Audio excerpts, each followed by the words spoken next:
Oh Jesus! I mean, hi. Welcome back to AEL, and if you're new to this channel, please consider going down below and subscribing if you haven't done so already. I've got a package, and we're going to have a look at what we've got. It's always like Christmas when I get a box from Ultronics, even though there's only one item in this. So, you open the box. This is the third one of these boxes from Ultronics to add to my collection. There's always something useful about these boxes after you finish with them. Okay, so it comes with their Stay Powered Up flyer. It's the same flyer that I got with the last order, so yeah, I don't really need to keep that because I've already read it. Bit of polystyrene. And that is what I am after. Oh, a 300 VA power transformer. So this is a 25025. This is for that amplifier module that I'm building. And got the two rubber gaskets, which is good, and the metal ring thing. And the bolt and nut. And the transformer. Now, I'm hoping this will fit in a 2-unit rack case because it is fairly high.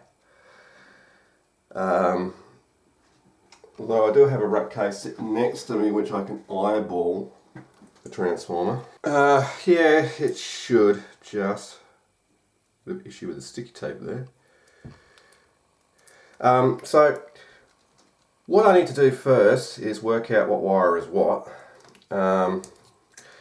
This blue wire and brown wire are obviously the AC in, and these are the output wires for the secondary. Now, I'm not going to be able to crimp these into that connector that I've got. It'll go into a Molex connector just fine, but not the type of connector I want to crimp it onto. Plus they're a little bit long anyway. What I'll do is I'll slip some slithers or lengths of heat shrink over the end of these, and I'll leave myself about 1/8 of an inch of wire hanging out, and then crimp on the crimp connector, and that'll give the strain relief part of the connector crimping thing something to grip to. So, and then I'll do a preliminary test, power up test, hooking up a temporary power cord to it on the dim bulb, unloaded, and just make sure that we have, output on the connector. After I figure out which wire is what, which they do print on the side here, which is very handy. So we know the blue and the brown are the inputs.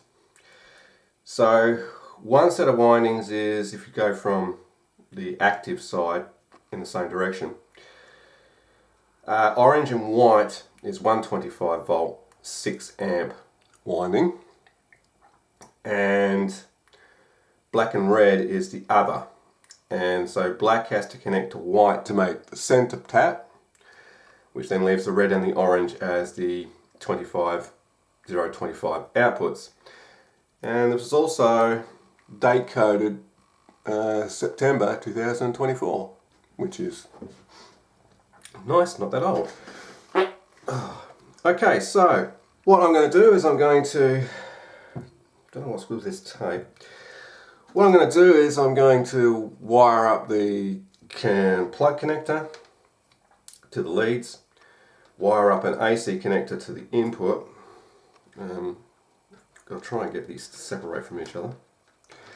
And then we'll test it unloaded on the dim bulb, and then I'll test it loaded to the amplifier on the dim bulb, and then I'll test it unloaded, or loaded but off the dim bulb, and we'll test the power output of the module so we can actually see what its true output power is.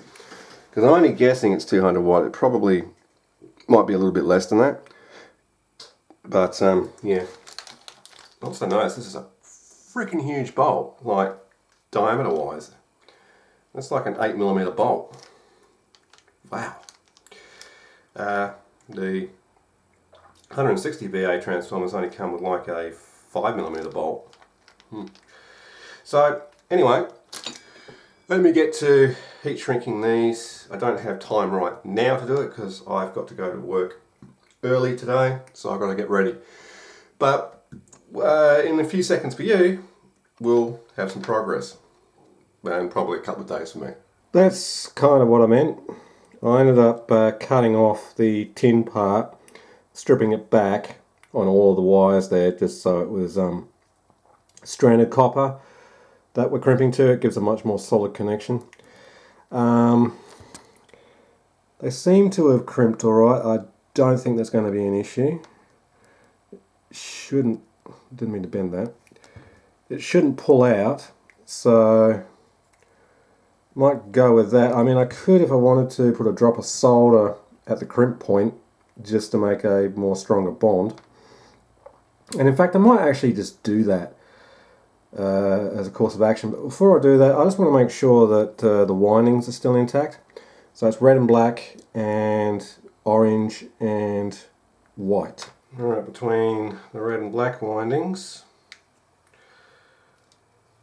we have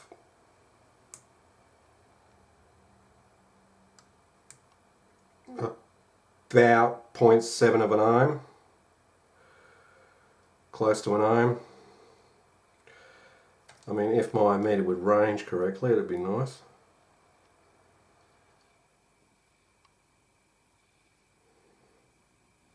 It is saying 0 ohm though, which is interesting. Alright, between the white and the orange,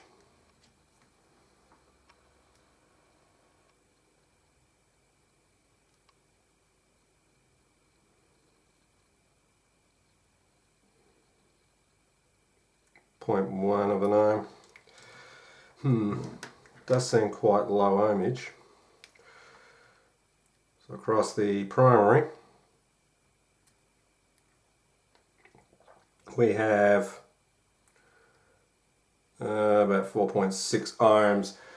So yeah, let me just put a drop of solder on each of these joints here, and then I'll put it into the actual connector and I'll hook it up to the dim bulb and have a look at what the output voltage is. I actually decided against the tinning of it because it should be strong enough at the crimp. So I'm going to leave it as it is. I'm going to set my meter into voltage AC. My desk is a mess again. I've got a very safe plug hooked up to the primary. It's going through the dim bulb. So what I'll do now is I'll turn the dim bulb on, bugger all, so there's no shorted output. We have 25 volt AC there, and from this point about 26, so it's a little unbalanced, just a tiny bit unbalanced. Oh, it's come up to 26 now. Okay, so we know what the output voltage is. So I can actually hear it humming.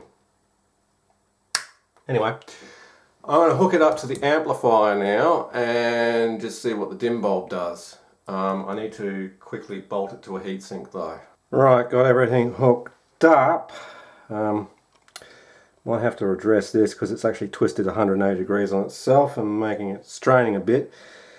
Just make sure the output leads aren't touching. In fact, I'll actually disconnect it because it's not actually required. Okay. Bugger all. Relay engaged. We got a little bit of current draw there. Lights illuminated. Excellent. So what actually have we got at our output as a voltage? I don't know if you can see that. You probably can.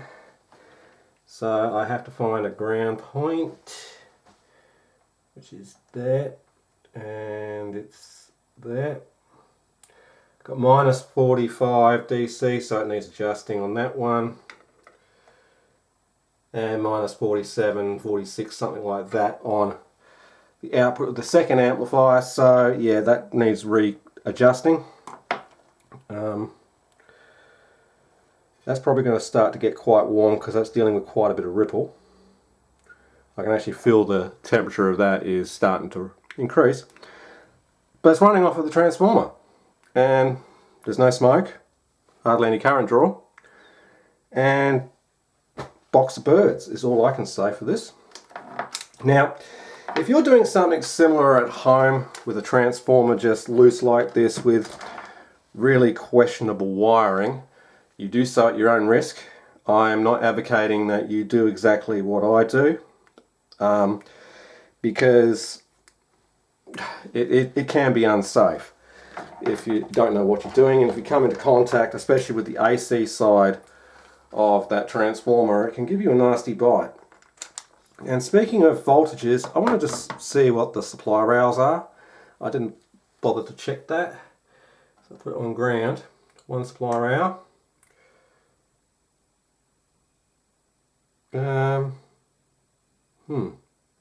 Interesting. Why is it only 21 volts? That doesn't make any sense. Oh, it might be the dim bulbs limiting the current, of course. I was about to say, why is the DC rails only like 21 plus minus volts? Yeah, it's because it's on a dim bulb, but now that I know it's safe to plug directly into the wall, I can bypass the dim bulb and get a proper voltage measurement that way. But so far, it does appear to be working. With respect to ground and then emitter, we've got 10 volts there, so that's for the relay. Excellent. So, ow, I just pricked myself with a probe. So, okay, cool. And the relay instantly dropped out. Dim bulb was slightly warm. So, the next test for this is to take it off the dim bulb and actually plug it directly into the wall now that I know it's safe. It didn't have that much of an inrush current either, to be honest. The capacitors should have bled off by now. Hardly any, which is okay. Right, well, I'm going to stop turning it off and on, and I'm going to get it off the dim bulb, and we're going to have a look to see if our supply rails are up to the plus minus 35 volt. I keep forgetting that when the dim bulb starts glowing, the voltage is going to drop because the current is being limited to the transformer. So we probably don't actually have 240 volts at the transformer's primary. Well, I can verify that if I turn it on. And as I say, do these sort of things at your own risk. Yeah, we're down to 188 volts instead of 240. So, yeah, that's the reason why the output voltage is lower than expected. Because if we measured across these two connections, somehow, yeah, we've only got 20 volts AC coming in. So, yeah, the dim bulb is causing the voltage to drop, which is to be expected. So, let me get this off the dim bulb and we'll see what happens differently.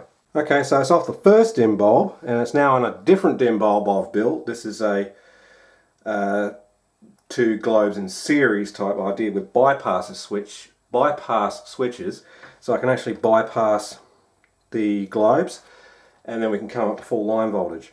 So if I turn the load on, right now we've got not much happening on the bulb, and if I go back into volts AC and measure across this very risky cord, which I'm going to have to put something on top of. We're a little bit higher because it's a different wattage globe. Turn that off a sec so I can stop that from moving around for a start.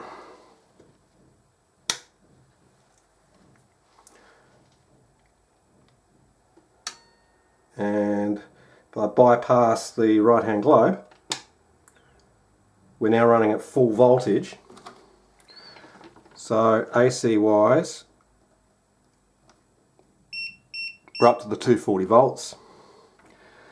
DC wise across the amplifiers,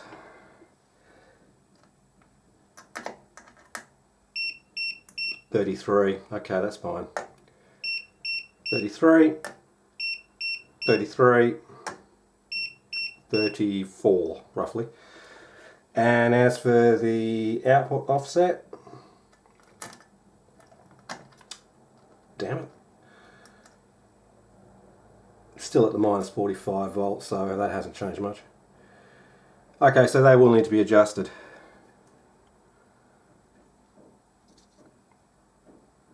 And yeah, it seems to be functioning okay, so I'm happy with these preliminary tests. And I built this new dim bulb using a large ABS case that JCar sell about 8 months ago, because I did actually want a way of bypassing the globe where I don't have to unplug it and plug it in the wall. And with this type of setup, when there's no power switch in line with the transformer, yeah, it kind of makes it awkward. You could just, you know, plug it into the power point and hope for the best. At least this way, you know, I can put it on the dim bulb first. Then, if I don't see an unusual current draw, I can then bypass it, and yeah, Bob's your auntie. Don't ask me why I said that. I just did. So, all right.